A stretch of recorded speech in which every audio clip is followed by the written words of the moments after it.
दहेज देके किनले बानी तोहरा के सजनवा। दहेज देके किनले बानी तोहरा के सजनवा। दहेज देके किनले बानी खाना ना बनाई बे माजब ना बर्तनवा। खाना ना बनाई बे माजब ना बर्तनवा।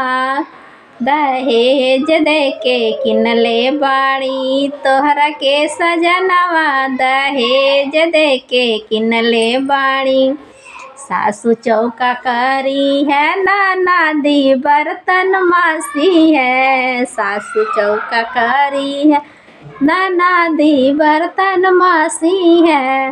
जेठानी बनई है रोटिया। जेठानी बनई है रोटिया खाई हम मौज से। दहेज देके किनले बानी तोहरा के सजनवा। दहेज देके किनले बानी तोहरा के सजनवा। दहेज देके किनले बानी।